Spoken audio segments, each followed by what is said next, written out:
Assalamualaikum warahmatullahi wabarakatuh. Bismillah, alhamdulillah, salatu wassalamu ala rasulillah. Bapak, ibu, saudara-saudariku, anggota kelas Riyadhah 41 Hari Baiti Jannati, mudah-mudahan sehat semuanya. Materi ketujuh ini ayah ingin menyampaikan bahwa kalau kemarin di pertemuan sebelumnya kita telah membahas tentang kabar baik dari Rasulullah SAW tentang sebanyak apapun dosa kita, sepanjang kita tidak menyekutukan Allah, kita mau datang kepada Allah, berharap dan berdoa mohon ampun kepada Allah, Allah akan ampuni dosa-dosa kita sebanyak apapun itu.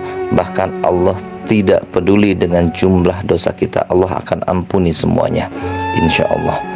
Kemudian kalau dengan kabar gembira itu ternyata kita masih sedih dengan persoalan hidup, kita masih sedih dengan permasalahan hidup, anak-anak kita yang belum mau sholat, anak-anak kita yang terlanjur masuk pergaulan bebas, suami kita, istri kita yang belum mau menjalankan salat 5 waktu, atau anak-anak perempuan kita yang belum menutup aurat, kita masih punya masalah ekonomi, kita masih terlilit hutang yang banyak, ditagih sana sini, atau kita bermasalah sedang bermasalah dengan mertua kita, dengan orang tua kita, maka masalah-masalah itu yang kita sedang alami saat ini itu adalah satu masalah yang menurut kita besar, tapi bagi Allah yang maha besar itu sangat kecil.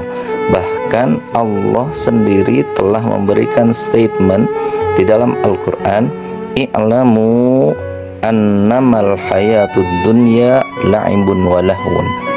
Allah itu menyampaikan di dalam Al-Quran kepada kita semua, ketahuilah oleh kalian semua bahwa kehidupan dunia itu tidak lebih dari permainan dan senda gurau. Artinya apa? Yang namanya bermain harusnya bahagia. Anak-anak kita tuh lagi main layangan, main gundu, main boneka yang perempuannya, mereka harusnya bahagia. Kalau mereka nggak bahagia, berarti mereka nggak tahu aturan mainnya tuh. Mereka nggak ngerti aturan mainnya seperti apa. Nah, kalau hidup kita tidak bisa bahagia padahal Allah menyampaikan bahwa hidup adalah permainan, mungkin kita belum tahu aturan hidup. Makanya lewat Riyadhah ini sama-sama kita belajar tentang aturan hidup.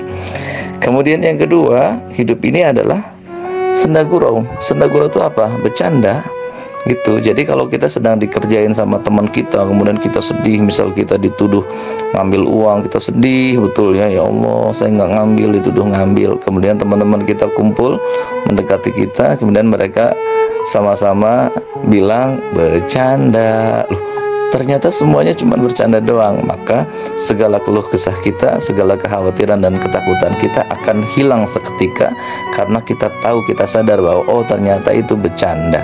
Jadi apa yang kita sedang alami itu Allah udah menyampaikan itu senda gurau, itu cuma candaan, jangan dibikin terlalu serius, maksudnya begitu. Tapi gimana ayah ini tagihan tiap, ya udah tetap aja jalanin. Kalau ada makanan kita makan ya, kalau ada kopi kita seruput, masih bisa terasa nikmatnya kopi, berarti kita masih normal kan begitu bapak-bapak ya. Ibu-ibu juga siang-siang ada belakang rumah ada pohon pepayanya mengkel, kita petik, kita bikin petis, kita nikmati. Ya itu hidup, itu nikmati hidup aja, bahagia aja, nggak usah terlalu khawatir dengan apa yang belum terjadi, dan jangan menyesali dengan sesuatu yang sudah terjadi. Itu materi kita beberapa hari yang lalu. Namun jauh lebih daripada ini, Rasulullah SAW menyampaikan kepada kita, yang mana ketika Rasulullah yang sampaikan, wajib hukumnya kita percaya dan yakin serta beriman. Apa sebab? Sebab Rasulullah menyampaikan sesuatu tidak lain itu adalah wahyu dari Allah Subhanahu wa taala. Wa ma yantiqu 'anil hawa in huwa illa wahyu yuha. Kemudian Bapak dan Ibu sekalian, Rasulullah sallallahu alaihi wasallam pernah satu ketika mengumpulkan sahabat-sahabatnya. Kemudian beliau menyampaikan satu hadis yang sangat indah, dan hadis ini diriwayatkan oleh sahabat mulia bernama Ibnu Mas'ud. Rasulullah sallallahu alaihi wasallam bersabda, inni la'alamu akhira ahlin nari khurujan minha wa akhira ahlil jannati dukhulan ilal jannah, atau dukhulal jannatah. Jadi Rasulullah Shallallahu Alaihi Wasallam bersabda, sesungguhnya aku la'alamu, sangat tahu, ya, aku tahu betul, akhiru ahlin nari, manusia terakhirnya akan manusia terakhir, penduduk neraka terakhir, khurujan minha, yang keluar dari neraka, wa akhiru ahlil jannati, dan penduduk surga terakhir, dukhulan ilal jannah, yang akan masuk terakhir kalinya ke dalam surga. Jadi Rasulullah sampaikan di depan sahabatnya, aku ini tahu loh, nanti akan ada manusia terakhir yang keluar dari neraka, dan dia adalah manusia yang terakhir masuk ke dalam surga. Siapa dia? Dia adalah rajulun yakhruju minan nari habwa. Dia adalah seseorang yang keluar dari neraka dalam keadaan merangkak. Fayaqulullahu tabaraka wa ta'ala lahu, kemudian Allah Subhanahu wa ta'ala berfirman kepada orang itu, orang yang terakhir keluar dari neraka itu, idhab, pergilah engkau, fadkhulil jannata, dan masuklah engkau ke dalam surga. Fayatiha, kemudian orang ini mendatangi surga, fayukhayyalu ilaihi annaha mal'ah, tapi sayangnya di tengah jalan dia membayangkan bahwa surga itu telah penuh. Kenapa dia bayangkan surga telah penuh? Karena setiap hari dia melihat rombongan orang-orang dari surga, teman-temannya penduduk neraka itu, teman-teman penduduk atau penghuni neraka itu diselamatkan oleh Allah, dimaafkan dan dimasukkan ke dalam surga. Tiap hari ada ratusan, ribuan, banyak betul tiap hari, sehingga dia menyangka surga itu pasti sudah penuh, saya udah nggak kebagian lagi. Kemudian fayarji'u, dia balik lagi, fayaqulu ya Rabb wajadtuha mal'a, ya Allah, dia mengatakan, ya Rabb, wahai Tuhanku, wajadtuha mal'a, saya mendapati surga itu telah penuh. Di mana engkau akan tempatkan aku di dalam surga sementara surga itu telah penuh, ya Allah? Fayaqulullahu tabaraka wa ta'ala, kemudian Allah berfirman kedua kalinya lahu, kepada orang itu, idhab, pergilah, fadkhulil jannata, masuklah engkau ke dalam surga. Qala fayatiha fayukhayyalu ilaihi annaha mal. Kedua kalinya dia mendatangi surga, dan di tengah jalan lagi-lagi dia membayangkan bahwa surga itu telah penuh. Fayarji'u fayaqulu ya Rabb wajadtuha mal'a, ya Allah, surga udah penuh ya Allah. Jadi balik lagi, laporan lagi sama Allah, ya Allah, surganya udah penuh. Fayaqulullahu tabaraka wa ta'ala idhab fadkhulil jannata fa inna laka mithla dunya wa asyrata amthaliha. Masya Allah, ketiga kalinya dengan rahman rahimnya Allah, Allah perintahkan orang ini yang sudah disuruh malah balik dan balik lagi. Ketiga kalinya dengan lembut Allah menyampaikan, wahai hambaku, berangkatlah engkau ke dalam surga, dan ketahuilah surga itu sangat luas. Bahkan engkau sebagai penduduk terakhir yang masuk ke dalam surga mendapatkan surga yang luasnya 10 kali luasnya dunia. 10 kali luasnya dunia. Padahal dia adalah manusia terakhir yang masuk ke dalam surga, alias penghuni surga yang paling miskin. Jadi orang paling miskin di surga itu punya tanah seluas 10 kali dunia. Masya Allah. Hari ini berapa sih tanah yang sedang kita ributkan? 1 are, 100 meter, 1000 meter, atau 1 hektar. Ini nggak ada apa-apanya. Di surga, manusia terakhir penghuni surga itu punya 10 kali lipatnya dunia. Sehingga sangat-sangat disayangkan kalau hari ini kita merasa miskin, kemudian kita bersedih. Apa sebab? Sebab Rasulullah Shallallahu Alaihi Wasallam telah menjanjikan bahwa masa depan kita adalah masa depan yang sangat cerah, karena kita semua bakal menjadi orang kaya. Paling miskinnya kita itu memiliki harta sebanyak 10 kali dunia, bukan 10 kali Sukabumi, 10 kali Bogor, 10 kali Indonesia, bukan, 10 kali dunia. Artinya banyak betul, luas betul. Dan di surga itu kita akan tinggal bukan 100 tahun, bukan 1000 tahun, bukan semiliar tahun, tapi selama-lamanya. Itu adalah masa depan kita. Jadi kalau hari ini kita sedang sedih, ketahuilah, kata para ulama, siapa saja yang nanti masuk ke dalam surga dan dulu hidupnya susah ketika di dunia, satu langkah dia masuk ke dalam surga, di detik pertama dia ditanya oleh malaikat, wahai hamba Allah, ketika kamu hidup di dunia pernahkah kamu menderita? Dia bilang tidak sama sekali. Padahal selama hidup di dunia utangnya banyak, waktu hidup di dunia masalahnya banyak, problematika hidupnya nggak kelar-kelar, kesulitan hidupnya nggak beres-beres. Tapi ketika selangkah di detik pertama dia masuk ke surga, ditanya gimana rasanya di surga, enak? Enak. Dulu waktu di dunia pernah susah nggak? Oh enggak sama sekali. Kenikmatan surga di detik pertama udah mampu membuat ahli surga itu lupa dengan segala macam yang dia pernah alami ketika di dunia dari kesengsaraan hidup. Sebaliknya, naudzubillah, kalau orang masuk ke dalam neraka, padahal dulu dia kaya raya, semua kenikmatan dunia sudah dia rasakan. Kalau dia masuk ke dalam neraka, di detik pertama dia ditanya oleh malaikat, gimana? Enak di sini? Oh enggak, boro-boro enak, panas, lapar, disiksa sakit betul. Terus ditanya, dulu waktu di dunia pernah seneng nggak? Oh sama sekali enggak. Jadi detik pertama dia masuk ke neraka sudah mampu membuat dia lupa dengan segala kesengsaraan, segala kenikmatan hidup yang dulu di dunia pernah ia rasakan. Dulu hidupnya foya-foya, kaya raya, harta di mana-mana, lupa di detik pertama ketika dia masuk ke dalam neraka. Makanya PR kita sekarang gimana caranya kita bisa dijauhkan oleh Allah dari neraka. Itu penting betul.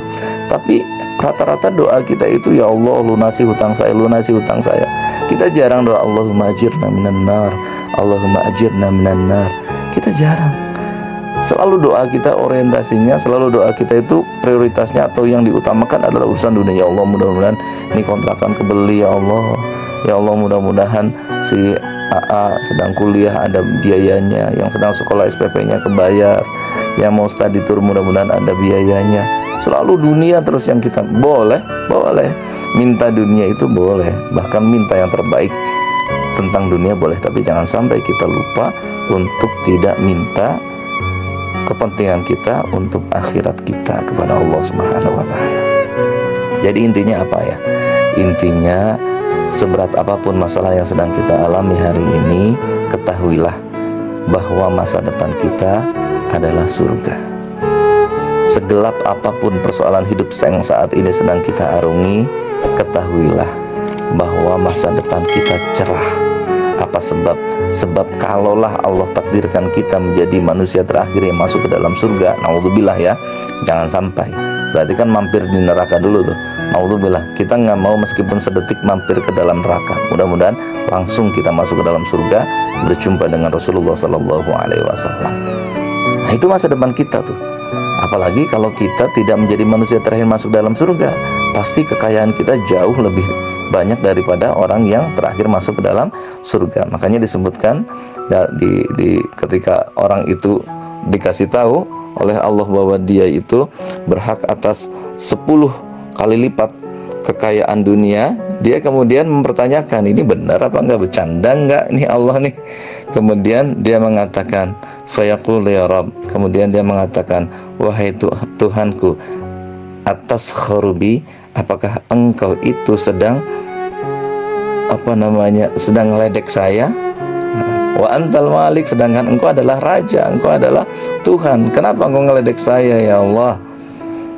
Saking tidak percayanya orang ini. Kemudian disampaikan oleh Ibnu Mas'ud yang meriwayatkan hadis ini, qala laqad ra'aitu Rasulullah sallallahu alaihi wasallam dhahika hatta badat nawajiduhu. Rasulullah itu, Ibnu Mas'ud menyampaikan bahwa beliau melihat Rasulullah itu ketika menyampaikan hadis itu tertawa gitu, tertawa dengan perilaku orang ini. Orang yang udah disuruh ke surga balik lagi dan dikasih tahu kamu itu kekayaannya 10 kali lipat dunia, yang ngasih tahu Allah tetap nggak percaya. Ini mental neraka, ini mental penduduk neraka. Makanya kalau kita dengar ayat, dengar hadis nggak percaya, hati-hati, jangan-jangan kita punya mental penghuni neraka. Naudzubillah tsumma naudzubillah. Dhahika hatta badat nawajiduhu. Rasulullah tersenyum, tertawa sampai terlihat gigi gerahamnya, jadi tertawa lebar. Masya Allah. Qala fakana yuqalu dzaka adna ahlil jannati manzilatan. Kemudian disampaikan bahwa yang disebutkan tadi itu orang terakhir yang masuk ke dalam surga yang kekayaannya sampai 10 kali lipat dari kekayaan dunia, itu adalah posisi atau derajat yang paling rendah tempat yang paling rendah di surga. Jadi orang paling miskinnya di surga itu punya 10 kali lipat kekayaan dunia. Nah sekarang balik, kita sekarang yang sedang kita kejar itu berapa duit? Berapa juta? Ya Allah, ada yang punya angsuran 1.500.000, 3 juta tiap bulannya, repot, pusing. Gak apa-apa, jalanin saja ya. Selama Allah masih kasih kita kesempatan hidup, berarti Allah masih kasih kesempatan kita untuk beribadah. Berapa banyak orang yang hari ini sudah meninggal, mereka sedang berharap ingin dihidupkan untuk kemudian mereka bisa beribadah, bisa bersedekah, bisa baca Quran, bisa sholat. Nah kita masih hidup, jadi kita masih punya kenikmatan itu. Mudah-mudahan Allah membuka hati kita untuk bisa terhibur dengan basyirah, dengan kabar-kabar ini, kabar-kabar gembira ini yang datang dari lisan mulia Nabi Muhammad Sallallahu Alaihi Wasallam. Mudah-mudahan ada manfaatnya. Tetap bahagia, tetap tenang, ya, tetap bersyukur, tetap gembira, jangan marah-marah. Apalagi suami dimarahi, istri dimarahi, anak dimarahi, jangan. Ya, perlakukan suami dengan perlakuan terbaik, istri dengan perlakuan terbaik, anak-anak dengan tatapan dan sentuhan kasih sayang. Mudah-mudahan Allah selesaikan semua masalah hidup kita semuanya. Amin ya Allah ya Rabbal Alamin. Wa'alafu minkum. Assalamualaikum warahmatullahi wabarakatuh.